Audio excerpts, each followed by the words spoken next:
What's up guys, my name is Mike of Coed Gaming, and I have a wealth of new information to share with all of you regarding Project Diva Future Tone on PS4. Before I get started, I want to give a big thank you to CyberKevin on YouTube for providing all of us with the videos and pictures that you're about to see with all of this information. It is greatly appreciated. Without further ado, let's jump right into it. We got a lot to talk about today, so we're going to go bit by bit, picture by picture, and we're going to start off with this one. This is the module select screen for Project Diva Arcade on PS4. Now, just look at it. It looks incredible. It shows us quite a lot, but also not showing us too much. Alright, let's get into it. First thing is, it mimics the style of having all the modules go in a circle around the Vocaloid that you're selecting, just like in the arcade, so that's great. Another thing I'm noticing, and this is a theme throughout the whole game I've noticed so far, at least in the menus, this game has a fascination with hexagons. There are hexagons in the background, hexagons holding the Vocaloid's names, hexagons holding the actual modules. There's hexagons all over the place. I don't know why. I don't know why that's why they went with the art style. Whatever it is, it's very interesting that they went with all these hexagons all over the place. I guess it gives it a unique art style.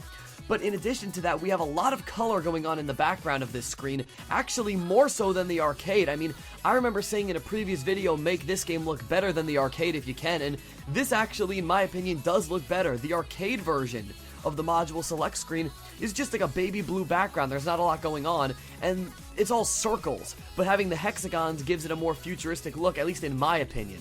Also, if we look to the right, we can see 3939 VP, or virtual points. This is the currency that we use to buy modules, skins, UI options, all of that stuff. So that's good that they're maintaining the same kind of currency system that's going to be in the PS4 version versus the arcade version. That's great that they're maintaining that. Another thing that is really interesting, look at the module that's selected right now, Hatsune Miku 2016. That is the most recent module that was added to Project Diva Arcade. So that tells me that if the most recent module is being added, every single one is going to be added. I mean, if we look to the right of the one that's currently, not the one that's selected, but the one that's being selected, we can see all of the previous Hatsune Miku designs from 2010 all the way to 2016. So, yeah, it's safe to say every module is going to be in the game for every character. They're packing the game to the brim with content. This is going to be it. This is going to be the version of Project Diva to get.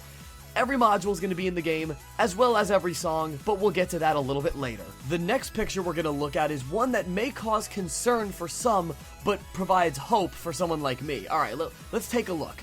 So, what do we have going on here? We have Decorator being played on hard, and what are the notes that we see being thrown at us? Arrow notes. Now, hold on a second, this is a little bit weird. There are no arrow notes in the arcade version of Project Diva. What are these doing here?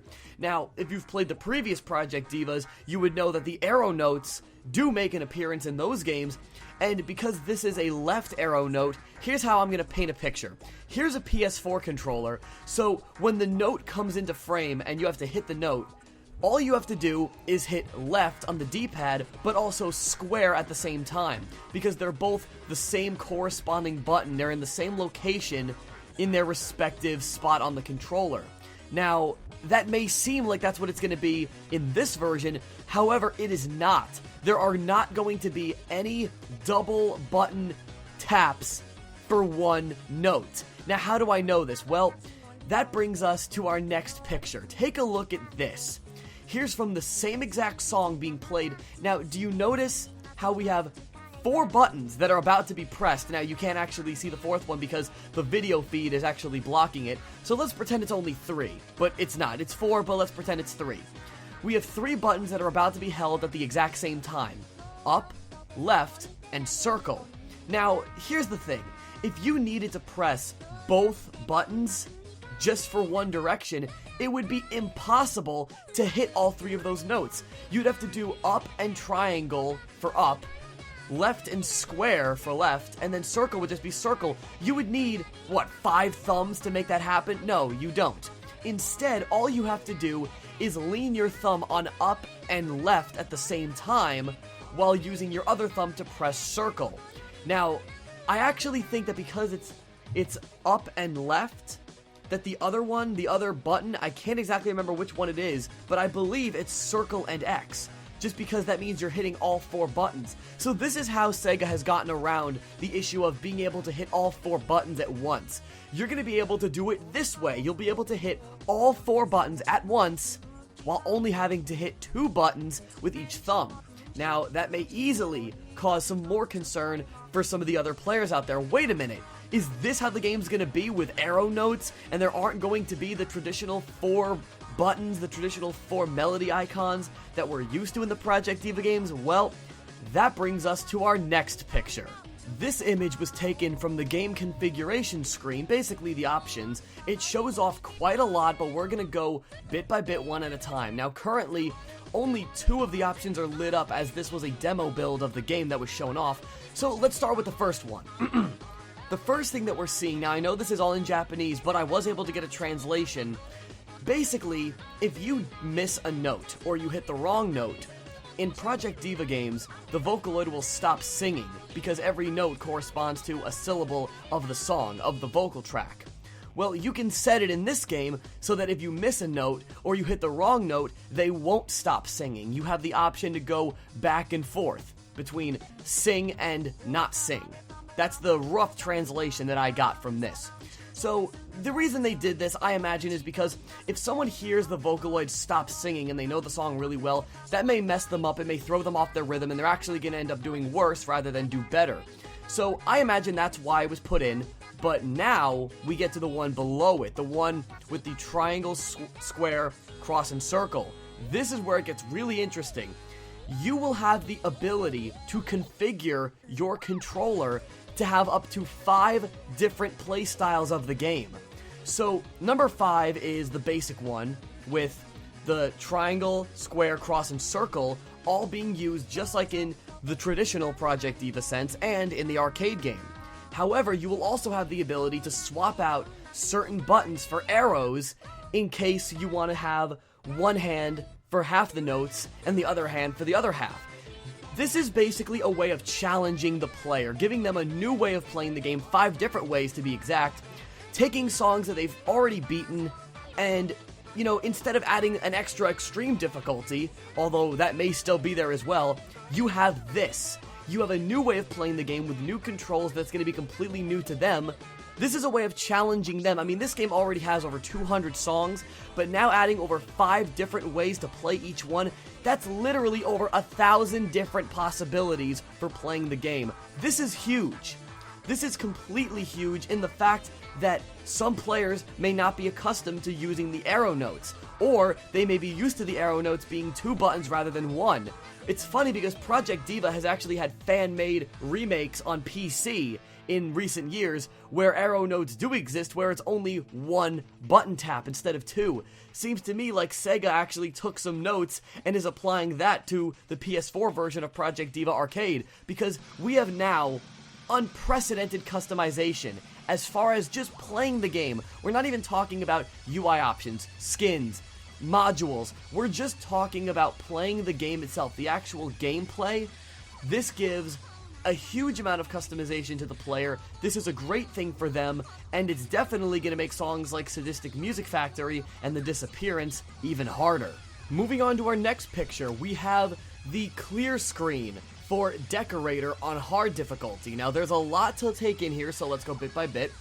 First thing is, we see that the cool, fine, safe, sad, worst, all that good stuff, all that stuff is maintained in the PS4 version. It has not been taken out from the arcade version, so they're maintaining this styling of listing all the stats at the very bottom on the, well, not on the very bottom, on the right side from top to bottom, just like the arcade version does. However, there are a few stylistic changes between the PS4 version and the arcade version, so you're obviously looking at the PS4 version, and here is the arcade version. There are quite a few differences. If we look at the bottom left and the top left, we see the red, white, and blue stripe design, which is not present in the PS4 version. Instead, what I'm noticing is the PS4 version has the styling of all the hexagons, where the arcade version has the styling of all the stripes.